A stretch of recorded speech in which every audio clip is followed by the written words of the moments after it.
All right, in this video, what we're going to go over is everything that I have tried to accumulate to keep your cold emails out of spam. All of the tricks, all of the tips, all of the hacks. This is for you if you are sending cold emails in order to acquire new customers. I'm going to touch a little bit on marketing emails, but this is not about an opted in marketing list. Honestly, you guys have it easy. Turn on a DMARC record, send plain text emails, call me in a week and tell me about the improvement. When it comes to sending cold emails, it is a completely different game.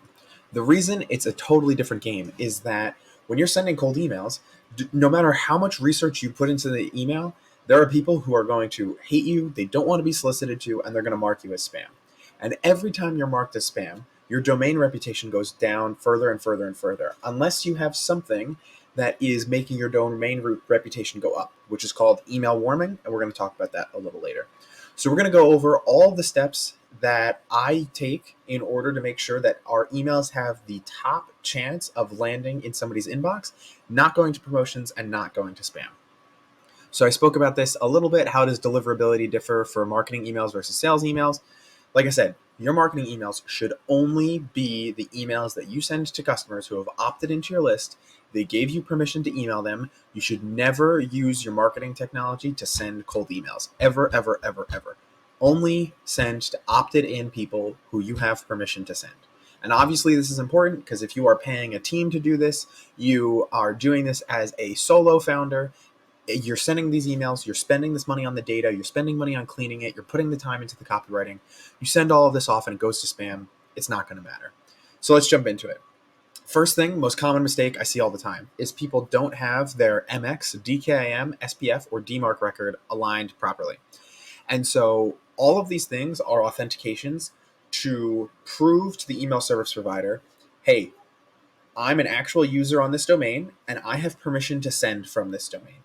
These things were created to not only authenticate the domain, but also to keep phishing attacks to a minimum. So without these things, people sometimes have no clue who you are, where they're coming from, and all of these things. The most common mistake is when you buy the domain on GoDaddy and you set up the inbox on Google. A lot of people don't know what it takes to set those things up properly. You don't need to be a software engineer. This stuff is super simple. It's super easy. You just don't know that you need to do it. So like the DMARC, the amount of emails that I get and they don't have a DMARC policy, it's absolutely astounding. And they usually are in my spam folder. And so if you just Google how to set up a DMARC policy on GoDaddy, or how to set up a DMARC policy on Google Domains, or how to set up a DMARC policy on, Namecheap, whatever you're using to host your DNS, you'll be able to solve a lot of these problems. Now, if you don't want to deal with this, what I always recommend to people is if you buy the domain from the same place you're getting the user from, they will set up the MX, the DKIM, and the SPF for you automatically. So if you buy from Google Domains and you set up a Google Workspace account, you will get the MX record, the DKIM, and the SPF record all set up automatically. All you have to do is you just have to add the DMARC record, which, like I said, is a quick Google away. If you want to check if you've done the work properly, send a test email using MailGenius or MailTester. Just go to their website. It's very obvious to use these tools. Go to their website and just see, did I do this properly? The next step that not enough people are still doing, this is a problem in enterprise accounts that I see all the time, is they are not utilizing inbox rotation. And so what is inbox rotation? Inbox rotation is setting up multiple domains with one, two, or three users on those domains and warming up those domains completely separate from your domain. So we have this example here, Salesforce.com.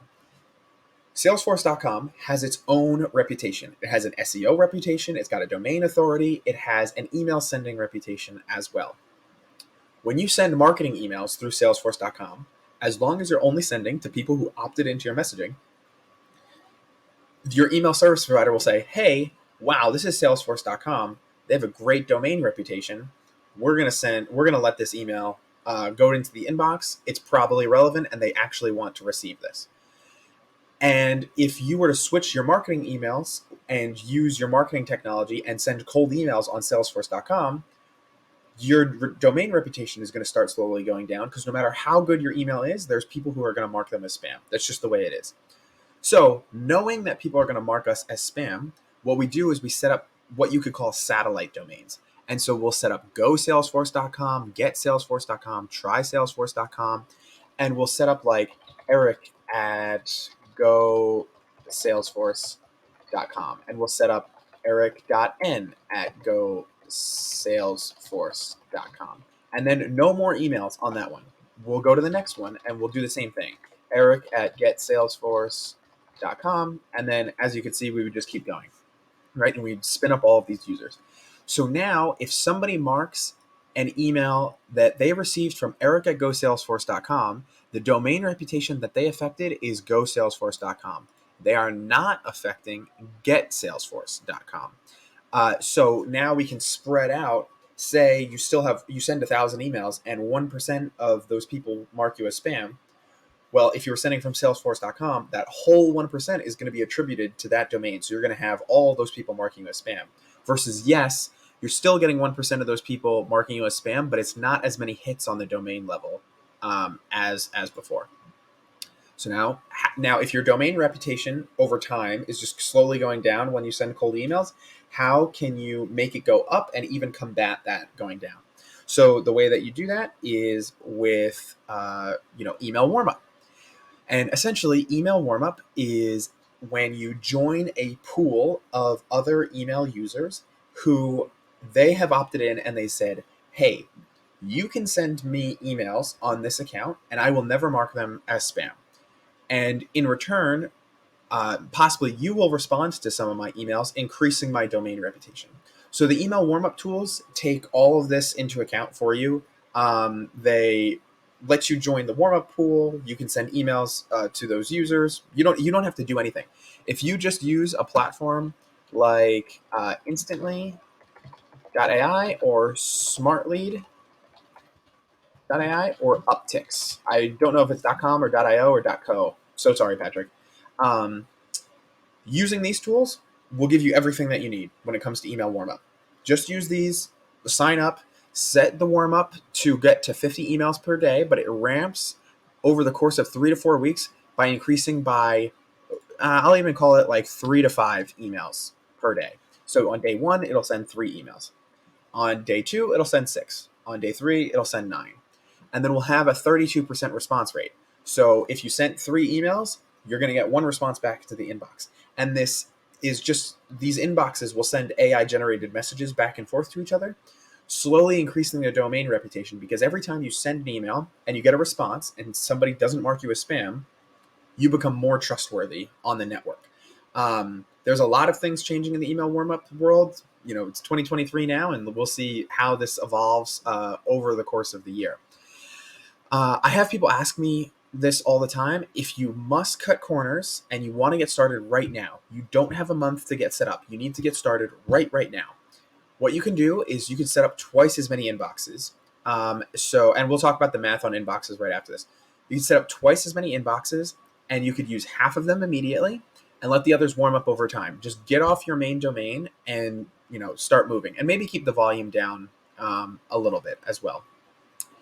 So now we can get into the daily sending limits, so this is where the math of cold email comes in. So the daily sending limits that we have seen, and everyone has kind of their own little opinion on this, the range is between sending 30 emails per day and sending 60 emails per day per inbox, not including the warm-up emails. So then you can also so if you're sending 50 emails per day, that means you're reaching out to 50 contacts per day, or you're following up with 50 contacts per day on each inbox. So if you want to reach out to 250 people a day, that's 250 divided by 50, which would then be 5. So if you want to reach out to 250 people per day, you need 5 inboxes, which I would suggest is 3 domains, 2 inboxes on each domain. One of them is going to have 1 inbox on that domain, so you might as well probably set up 6. Actually, if I were to even run this, I would probably, these inboxes are so cheap, I would probably set up, if you want to email 250 people a day, I would set up like 8 inboxes just to be safe and to have some, in the background that you can continue to use. So Adhere to these daily sending limits, because we'll talk about later how you don't want a huge spike in traffic to mess with your email sending at all. Keep the sending low. Don't go crazy. Like, there's no need to send 200 emails per day per inbox. Just set up another inbox and just keep going, because the math still holds true. You want to send 20,000 emails a day. Literally just sit down and say, all right, 20,000 divided by 50, which you should never do math on a YouTube video. That's 400. So you would need 400 inboxes to be able to send this kind of volume per day. And I don't know who needs to send that kind of volume per day, but large enterprise organizations would for sure. So anyway, simple math. Keep it simple.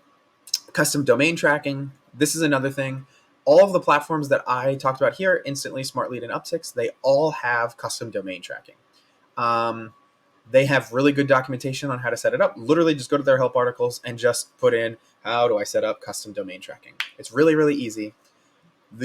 What this does is, if you want to track open rates, which we're going to talk about later, if you want to track open rates, you are sending a pixel with the email. And when the email gets loaded, that pixel fires and you know that the email was opened.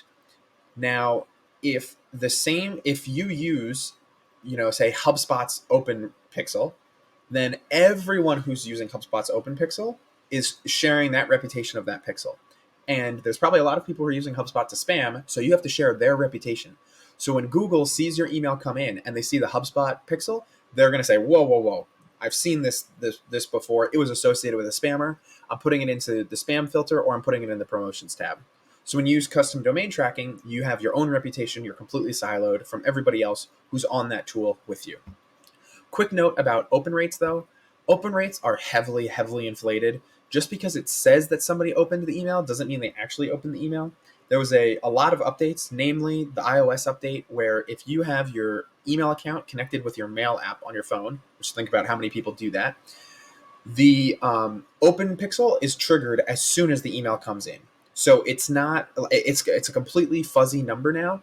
In my opinion, open rates don't matter. I have sales reps come up to me all the time and they say, oh, this person, they opened my email 40 times. I should definitely call them. And I'm like, when was the last time you opened an email 40 times? That didn't happen. That was faked. That traffic didn't actually happen. The pixel is just misfiring. So we only use open rates as a knowledge of if we're landing in spam or if we're landing in the inbox. If your open rates are over 35%, you're pretty good. You're landing in inbox, depending on your niche. Like if you're emailing SaaS founders and your open rate is less than 40%, I would say you probably have a delivery problem. But if you're emailing like doctors and things like that and your open rate is 35%, that's totally fine. With these systems, I've gotten as high as a 92% open rate. And then we just turn open tracking off because we know we're in the inbox. We know we're good to go. So yes, custom domain tracking, set it up. Don't send any images. Don't send any links. And this counts for your signature as well. When somebody tries to get a phishing attempt to happen, they're trying to get you to click on a link, right? Every IT department in the world is going to tell you, if you receive an email that you don't recognize, do not click any of the links, right? So why on earth would you send a cold email as somebody who your prospects don't recognize, and you're just going to send them a link? In the first email, they don't even know who you are. So these email filters are looking for those links, and they will punish you for sending links because they want to keep the risk down, right? Like, they don't want people to get phished. They don't want that to happen. Images make the email a lot heavier, and it's not going to deliver as well as just an email that's just plain text. So take all the images out of your email, take the links out, all of those things, even in your signature. One note that I will make is that what I've found is, in the first email, if you can get your first email delivered, every email after that, you have a higher chance of getting delivered as well. So if you need to add images or you need to add links, do it in your third, fourth email, maybe your second email, but don't do it in the first email. Leave those things for later if you really, really need to use them. Spam words. There are a lot of words that just immediately trigger spam filters that you'll never get an email delivered with. So don't say Jesus, don't say Oprah, don't say Bitcoin, don't say Viagra. Like there are words that you just can't say. HubSpot has a great list. Literally just look up HubSpot spam word list and try to keep those words out of your email copy. Now, one of the spam words is something like free. That for a lot of times, that's, I mean, actually no, I won't sympathize with you. I don't know why you'd be saying free in your email, but like if you say free, your email's still going to get delivered. It's not as bad as saying Bitcoin or Jesus. Um, so some of those words are like a guideline, and so if you really have to say them, say them, but try to stay away from all of those words. Email personalization. So, and I'm going to come back to this later when we talk about relevance and personalization.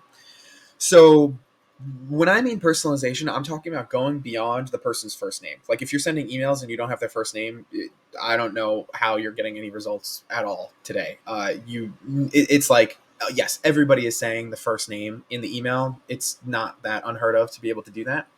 And so with personalization, these are mostly attention hacks. I talk about using personalizations all the time. I love personalizations. I think they're fun. I think they're interesting to come up with. But they are just hacks for attention. And all I'm trying to do with these personalizations is I am attempting to make it feel like I actually looked up at their LinkedIn profile and actually put in work. So maybe they'll take pity on me and not mark my email as spam, and they'll just say that they're not interested. Right. And so a personalization I like to use all the time is, hey, I've noticed you've been the CEO, and then I'll scrape the start date of when they started at the company so that we could, so then I can say, you've been the start date. I mean, you've been the CEO since 2018. So I figured I'd reach out to you. That's something that can't just be pulled straight out of Seamless or Apollo or other tools like that. You have to get that from someplace else. And so it's a small pattern interruption. Another one that I like using is taking their location and finding the top restaurant in their location and adding that as a PS line. Again, these are just attention hacks. Do not think that I can build a software that is a replacement for Calendly, and I can just tell people, give them restaurant recommendations in their area, and then be curious why like they're not responding to my emails. Relevance and having good product messaging fit is far more important than personalization, but this does help to make people just read your message and think of it more legitimately. And then for some campaigns, it absolutely does lift your response rate. I have one campaign where we reach out to business owners who want to, like, we're looking for business owners who want to sell their business. I tried with zero personalization, and except for their first name and their company name, versus the start date and the restaurant thing. And I got a 5x increase in responses when I used their start date and their restaurant. So it's a little bit of an attention hack, but if done correctly, it will increase your responses. Those personalizations where you are like, hey, I noticed you went to the school, go Ducks. Like, I don't think those are going to increase your response rate because they're kind of hokey and people have seen them before. But, anyway, moving on. Cleaning lists and your bounce rate. So most immediately, so even if people aren't marking you as spam, if you are sending emails and the emails bounce because the inbox that you're trying to send to is not valid, you are not going to have good email delivery at all. Your reputation is just going to go down, because you always have to think about in email delivery, what do spammers do and how can I do the complete opposite of what spammers do? And so spammers send emails that don't exist. And so they'll send to something that's not a valid email address, and then they'll get a bounce on their domain, which decreases their email deliverability. So in order of, I would say, quality and expense, like high quality, high expense down to like okay quality and okay expense, this is the order that I would clean lists in. So Zero Bounce is like one of the market leaders in this space. They have really high quality, and they're even doing some things around catch-all domains. But they are, I think they're like 10 times as expensive as Dbounce, and they get me basically the same result. So we're usually using Dbounce to clean our lists. And then if we have a list that we know the emails are coming pre-validated, we'll just clean them up a little bit with email list validation. You can go on AppSumo and get a lifetime deal with them. That's really, really good. And so make sure you use some of these lists to clean your list. Never send an email campaign without cleaning your list. This is super, super important. The other thing I would keep in mind too is to only send to valid email addresses. The big thing here is so if you are unfamiliar with the cold email world, quick sidestep here. When you validate a list, what Zero Bounce is doing is they are taking an IP address with a email technology, and they are reaching out to Eric at growthenginex.com, and they are saying, "Hey, uh, I am trying to see if this email exists. If I were to send an email to it, would it go through? Could you give me a handshake to prove that it would go through?" And then email valid, like then the SMTP would say, yes, Eric at growthenginex.com exists. I'm shaking your hand. This email exists. Um, when it's an invalid email address, it will say, hey, Eric, um, you know, Eric.s at growthenginex does not exist. I cannot shake your hand, but I'm telling you, I cannot shake your hand. I can't let it go. When the domain is a catch-all domain, or sometimes they'll call it, oh geez, I can't remember the other name for catch-all domains right now. If it's a catch-all domain, though, the SMTP will reach out for a handshake, and there won't be anybody there to say, hey, I can't shake your hand, or say, yes, I can shake your hand. On that domain, at like if the catch-all domain is salesforce.com, every single email you try to validate at salesforce.com is going to come up catch-all. There's no way to get it. And so these emails are kind of lost. There's some tricks that maybe I can make another YouTube video on of how to use Google Sheets to validate people's emails if they sign up for a Google account.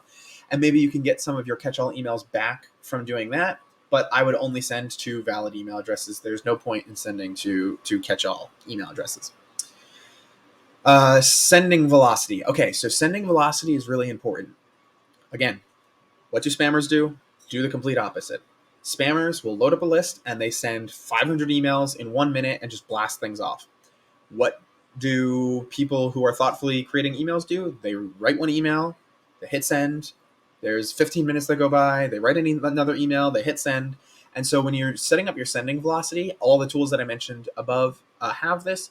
When you're setting up your sending velocity, make sure that you're sending one email every 8 to 15 minutes, depending on how many emails you need to get out in whatever time frame, because you want to make it look like that these emails are actually being sent and there's actually like a, you're not just blasting off emails into the universe and, spamming the crap out of people.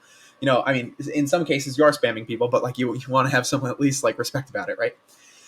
And so sending consistency goes in line with a lot of these things. If you're sending 50 emails a day, try to keep it to 50 emails a day. Don't just panic one day and say, oh my gosh, I need to do so much more activity. I need to send 100 emails today. Don't just jump off the deep end and just start sending, go from 50 to 100.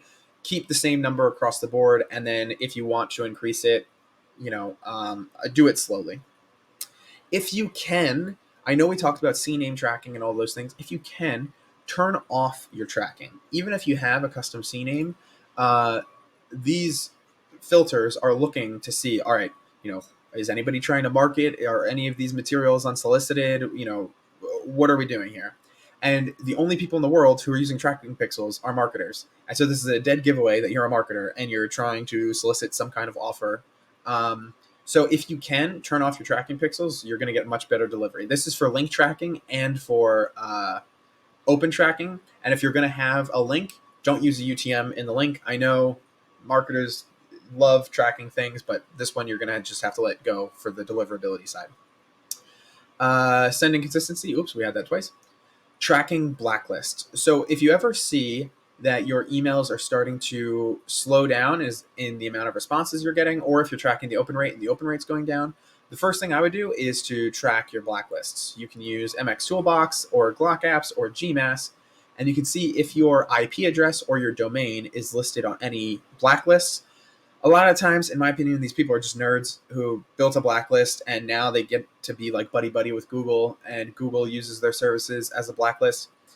Usually they'll let you off for free. Some people want you to pay. Just go to the blacklist, see if you could delist your IP address.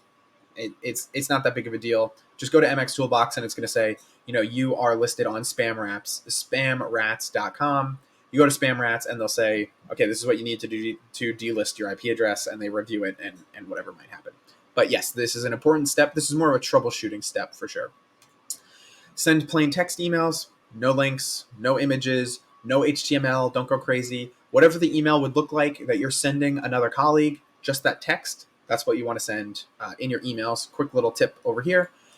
Instantly and SmartLead have features where you can send completely plain text emails and it won't let you, it'll turn off all of the HTML and it improves your delivery as well. So this is another feature you can get from them. More of a best practice than like a hack. You got to turn off bad campaigns as soon as possible. Bad campaigns are the ones where people are cursing at you. Everybody's saying that they're not interested, and everybody is just pissed off at you for sending the email. Turn those off as soon as possible. Don't say oh, maybe by the fourth email they're going to get so much better. It's not. Turn it off. You don't want to risk your domain reputation. Just turn it off, set up a new campaign, and fire away. The time that you took to stop sending emails will be well worth it to just rehash your copy, rehash your list, and think about that. Use a global do not contact list. This, you just want to, if anybody ever hits and says that they're not interested or they hit unsubscribe, you want to keep a global do not contact list for your company so that you're not emailing them again. Because with all these tools, it could get very funky where you could accidentally load somebody into a list and then you delete the campaign and now you load them back into a list, and now the next time they receive an email from you, maybe they let you get off and they said not interested, or they clicked your unsubscribe link, but they might mark you as spam this time. And so using a global do not contact list will help you not do that as well. Again, the tools that I outlined, SmartLead and Instantly, make that super easy to keep that together. So opt-outs or unsubscribe links are questions that I get all of the time.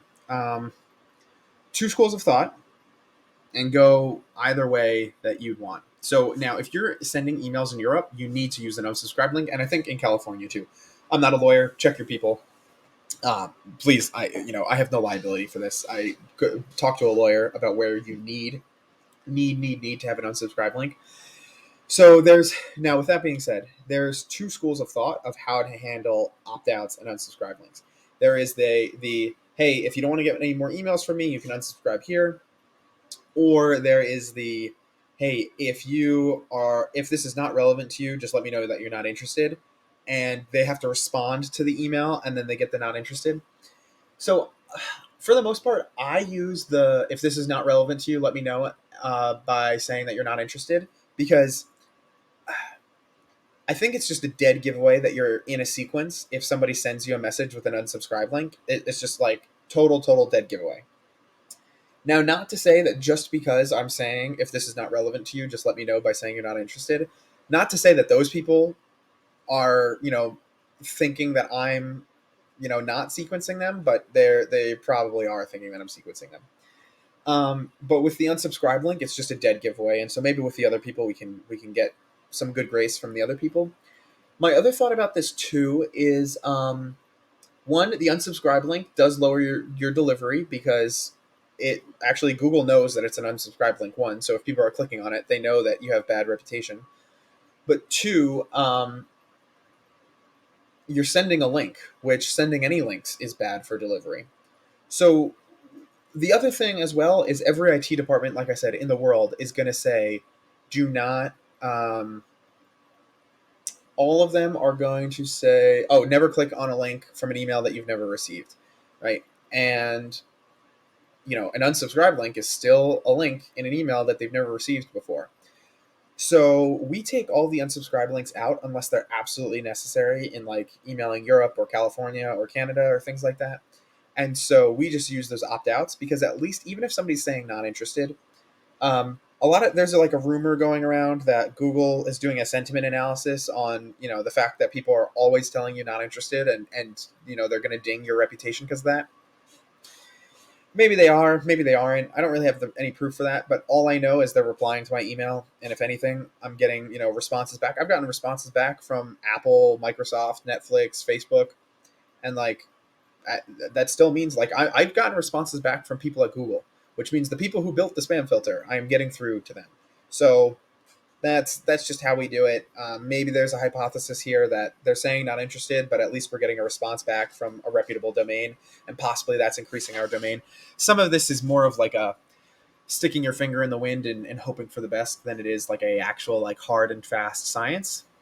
So that those are my thoughts on opt outs versus unsubscribe links. Spin tax is a really awesome feature where you can tell the inbox, whoops, you can tell your email sending tool to say, hey, either send, hey first name, hi first name, or hello first name. Because what these email service providers, they can see, okay, you're sending out the same exact email to all of these people, and all that's changing is just the first name and maybe something else in the email is changing, but everything else is completely similar, which is also a red flag to them because they know that if you're sending unsolicited emails, like this is what people who send unsolicited emails are doing. So what we'll do is we'll take the synonyms in the message, like hey, hi, hello, and we'll spin all of those things. And then a great hack I actually learned from Nick Abraham is he'll take motivational quotes and he'll put those into his signature. And so he'll spin like 3 motivational quotes in his signature. And now he's got like a huge piece of text that is completely unique for each email. So instead of having like one version of the email, technically you could put in enough spin taxes into the email that you could send 900 versions of the email because all of the words are just changing around. Just make sure you use a tool like sp1n.me, spin.me, where you can write out all of these spin taxes, and then it'll let you read them so you can like see in the email that it actually makes sense the way that you're sending it, because it could get a little difficult to keep track. Using the synonym feature in Google Docs as well as like Grammarly is really good to come up with these spins pretty quickly, because it's like for some reason could take as long as like writing the actual message. Big thing here, aim for a reply, not a click. So a call to action where you're saying, hey, if this is interesting, book a time on my Calendly, versus, if this is interesting to you, would it be worth a chat? You'll get a 5x increase in responses for the worth a chat versus the click a link on my Calendly. Again, because marketers are the only people in the world who are doing this Calendly thing. Like everybody else is doing the, like, let's do a response, let's talk about this. So when you're putting together these email campaigns, try to go for that response, right? And so using interest-based call to actions is what most people are going for. One of my favorite calls to action right now is, if we could solve blank problem, would that be useful to you? Another one of my favorites right now is like something like, seriously, no need for a call right now. Could I send you an under 4-minute Loom video explaining how we do this? And really just taking the call like out of the equation for them, so their guard hopefully goes down a little bit.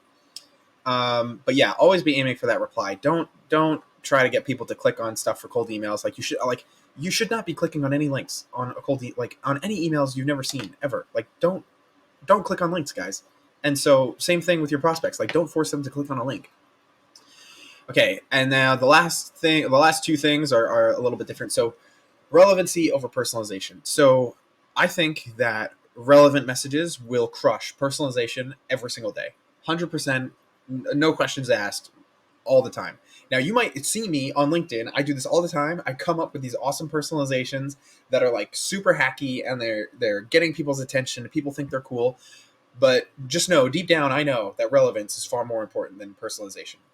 And so if you have a tool that, say you have a replacement for MailChimp, and your tool, they have to pay one time and they can use it forever, versus MailChimp, which you have to pay monthly for and you have to pay per contact, and it's just like absolutely crazy. If you were to send them a message and you were to say, hey, like I noticed you're using MailChimp, not sure how many emails you're sending, or if you can scrape their website and find out how many emails they're sending on their website. Hat tip, Jordan Crawford came up with this idea. They could say like, join our mailing list of 12,136 people. You could say like, hey, I noticed you're sending 12,136 emails every month through MailChimp. If you were to use my tool, you would save $800 a month or whatever it might be. And so that message is going to land every single time. Like if somebody just reads that message and they're even thinking about email marketing, they're going to say, oh my gosh, thank God somebody sent me this message. Like, yeah, I need to solve that problem. MailChimp is ridiculously expensive. And I hate that the owner didn't give their team equity and then sold the company. Like these things will pop up. So if you can send a message that's pointed and you could say, look, I know you're using this tool, or I know that you're hiring for this person, or I know this news event just happened at your company, or I know you just launched this thing. Like that is so much more relevant. And so this is what I dedicate all of my work to. I tell everybody all the time, instead of sending an email to the chief marketing officer of a company with 50 to 100 employees, why don't we send emails to chief marketing officers who have 50 to 100 employees, who have been at the company for less than a year, who are hiring for copywriters, and they don't post on LinkedIn actively, and neither does the company. Like such a better opportunity for a message rather than just the same blanket statement that you're going to say to everybody. So keep the message relevant. It's so much more important than personalization. Like I said, personalization is just a crutch that you stand on to hopefully have people not mark you as spam as much. And then MX matching. This is a system that I just wanted to cover because it's probably the newest feature coming into the environment of email deliverability in 2023. And this is just the process of matching a Google account to a Google account and an Outlook account. To Outlook account. So when you sign up for a Google account, you have an IP address with Google. When you sign up for an Outlook account, you have an IP address with Outlook. All of that warming is 100% known to Google. They know, Google 100% knows that you send 50 emails a day and 32% of the people respond back to you. They know that. When you send an email to Outlook, they kind of have to just take Google's word for it. They just have to say, yeah, maybe it's true. Like Google's telling us, but we don't know for sure. So when you send an email from Google to Outlook, it's like this trust factor that they need to be able to trust their IP addresses because they don't totally share the domain reputation information. But when you send an email from Google to Google, they 100% know their reputation. When you send an email from Outlook to Outlook, they know their reputation. And so in early testing that we've done, in early testing that some of my friends have done as well, this increases their response rate because you're getting through this extra level of spam filters that Outlook might be keeping some G Suite accounts out. G Suite might be keeping some Outlook emails out because they just don't completely trust each other. And so this is probably the newest addition to the email delivery landscape going forward. And so I don't think there's anything else that I could really go over for cold email deliverability in 2023. This was a lot, and I hope you learned a lot from it. Reach out to me on LinkedIn if you have any other questions. This, is an exhaustive list of what I could think of now. But this is a constantly changing world. In the future, we might get to the point where you're going to have to send emails. You're going to have to send 5 emails a day because the spam filters are so dang tight. And you're going to have to use spin tags and you're going to have to do crazy, crazy stuff to get emails delivered. I don't think that world is that far away. It's just, when is it going to happen? And these things are constantly changing. And so, keep following along for these changes. I want to report on them to you as fast as possible. And yeah, thanks so much for watching, especially to this point.